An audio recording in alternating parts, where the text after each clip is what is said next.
Hello folks, here I am at the Fairy Village Woods. Just got to say before I start doing this, I decided to do a bit of research to see what dates and what I actually said.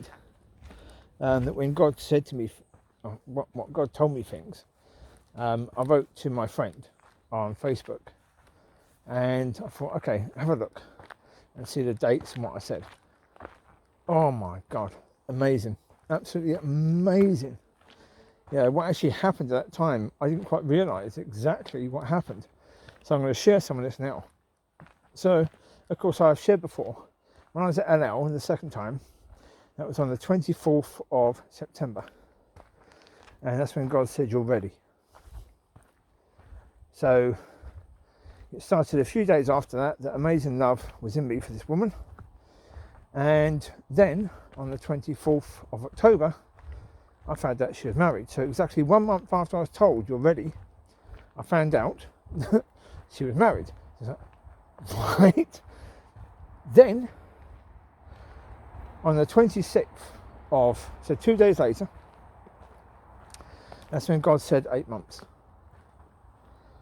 So I naturally thought what he meant by 8 months was this situation, because I said to a friend, well, if it's God's will, it could take a year or two for that to happen.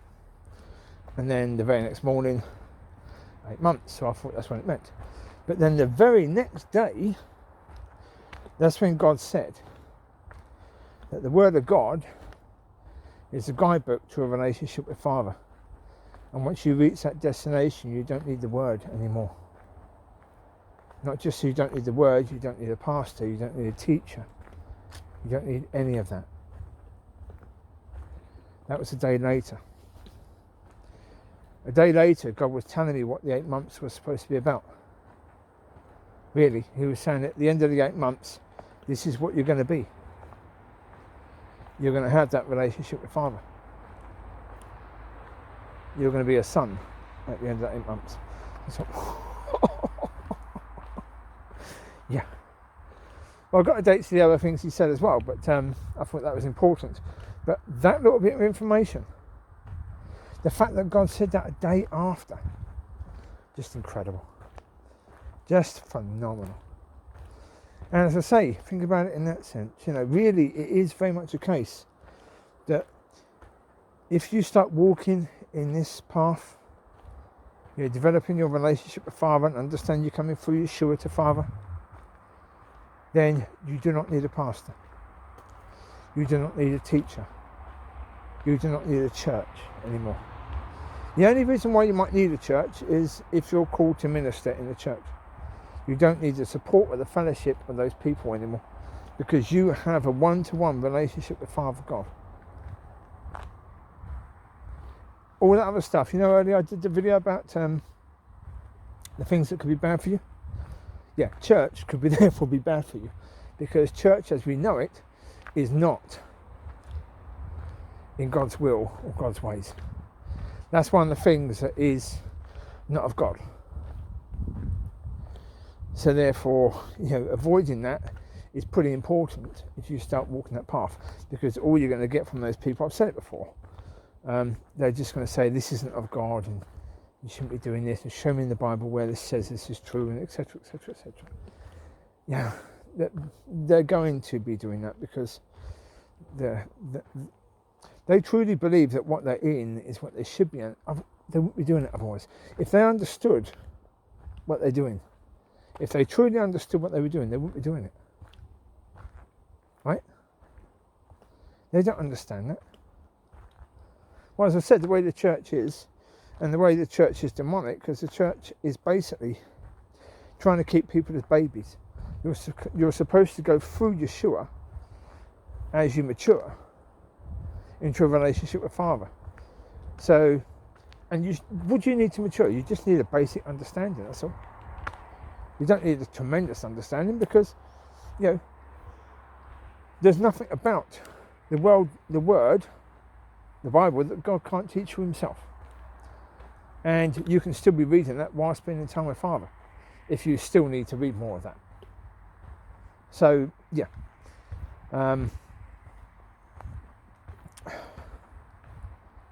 Yeah. Well, as I say, I don't blame church for that. It's just that this is the way it's gone. It's no good saying, yeah, we should go back in time and change. We can't. We can only deal with what's here now, and with the church, that's all we can do, is deal with what's here right now. And what's here right now is not good. But that's the reality. You know, where they are isn't good.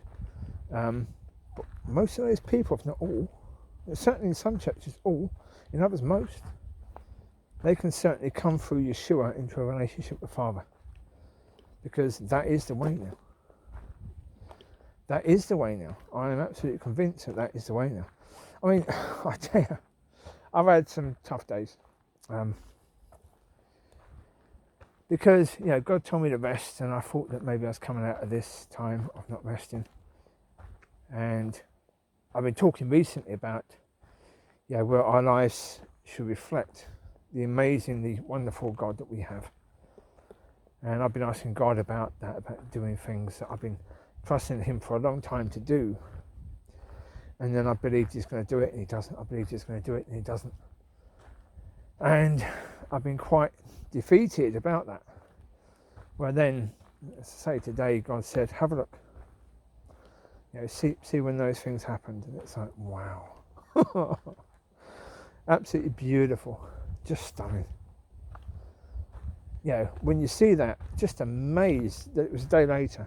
And also understanding now from the position I'm in, it is a case that when we're in it, we can't see it.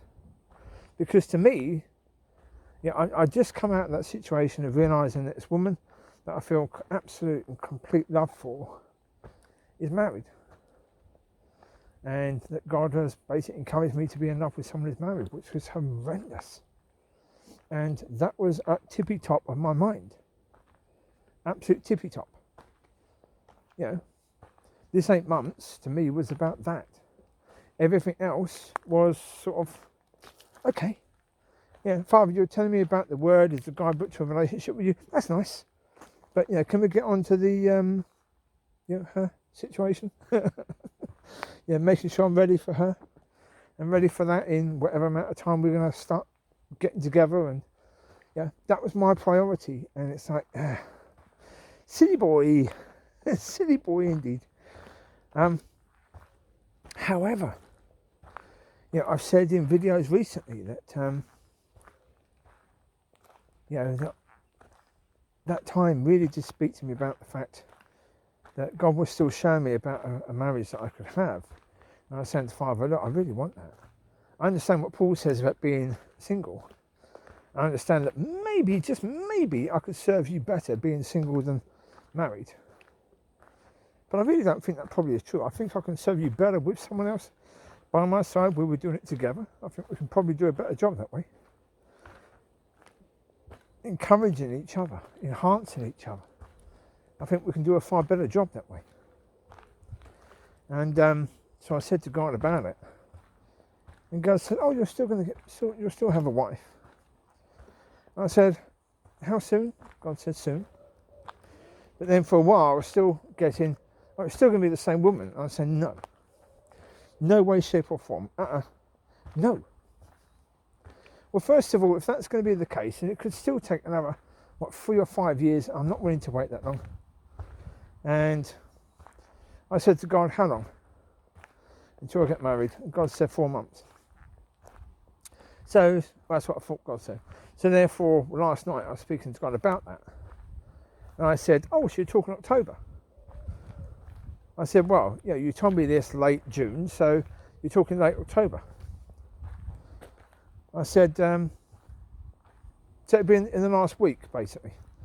God said 24th. I was like, excuse me? The 24th. A year after I found out that the other lady's married, I'm going to get married on that day. Okay. Okay. That wouldn't surprise me in any way, shape or form. That would be, yeah. That would be beautiful. Yeah, it would certainly be a story to tell, wouldn't it? Yeah.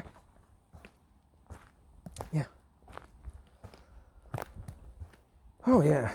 So, yeah, it's been a good night, certainly, yes.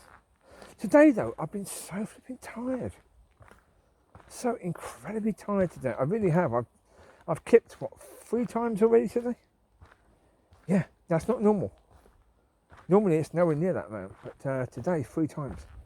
It's like, okay. That's a bit bizarre, but okay, there you go. Yeah. Well, I've got lots of driving to do tomorrow, so that's cool. That's cool. Right. But yeah, as I say, just amazing. Just amazing. Yeah. Yeah, when I look at the timeline, it's such an incredible blessing to see that. And to see that God gave me that information. Because I originally thought maybe I got that information before God told me 8 months. And then I did have a little look and said, oh no, shortly afterwards. Because I actually thought that God said 8 months on the 25th. It wasn't, because I thought it was 2 days afterwards that God said about that, but it's the very next day. Yeah. That, I think, is significant, because God said 8 months, and then the very next day he told me what the 8 months was about, but I was just not in a position to hear it. Yeah. Quite possible, yeah. Yeah. But as I say, I do think it is also a case that I did have to fall, and God knew I had to fall, so he allowed me to keep believing that the stand was about her. Because, had it been simply about being a son of God, there would have been nothing really to stand on. I would have stood and there would have been no falling. There would have been no reason to fall. Because if I'd have dismissed the situation with her on the 25th, then God would have said 8 months, and then tell me what the 8 months was for, and then if I'd have understood that, I'd have gone, yeah, no problem at all. I can fully believe that you're bringing me into this. You told me just a little while ago, a month ago, that I'm ready. If this is what you're talking about now, I understand it wasn't to get married, but it's about this. So okay, that's cool. Yeah, I could have stood on that, but that wouldn't have been difficult. But I think when you stand, it has to be difficult to a certain degree, because you have to learn something. You have to grow during that time. Otherwise, what's the purpose of standing really? If it's easy, there's nothing to stand on, is there, really? So, yeah, it had to mean something. And it meant something because of the amount of times I fell. And there was quite a few times. So, yeah, I don't regret that in any way, shape or form. I don't regret the way I saw it in any way, shape or form. Because I do think it's important. And I say I think the falling was very important, especially the getting up and the understanding of what happens when you fall and why you stay down. Because of course, when you stay down for a reason. So why you stay down? Why that when you focus on the things down there, that keeps you from seeing God and how these things happen. So very useful to do that. Very useful indeed. And it was actually a case that, when I was doing audios for that woman, that was the thing that was often helping me to come out of it, because of the fact, I was talking about what was going on and what was happening, and talking about what was going on and what was happening was actually the thing that was helping me out of it. So, yeah, I mean, that was really good. Can't argue with that in any way, shape or form. I mean, that helped a lot. So, yeah, brilliant. Yeah, really good indeed. I mean, now the time is 5 to 9. Still beautiful, daylight. Starting to rain, but I don't care. I joked yesterday, I went to Tesco's, it was raining, and there was a bloke doing the trolleys, and he was standing out there. I said to him, do you think if I stand out here in the rain, will I get any taller? And he smiled. I said, I'm too old for it now. I said, when I was about 5 or 6, maybe it would have worked. But I didn't do it then, so anyway. But there you go, you take care, God bless, I'll speak to you soon. Can't wait to these people now, but anyway, can't wait to the car, so there you go. Yeah, you have a good night. Well, by the time you get this, it probably won't be night time. It'll probably be your daytime. So, right, enjoy. Have a good Sunday. Have a good rest of the week. Bye bye.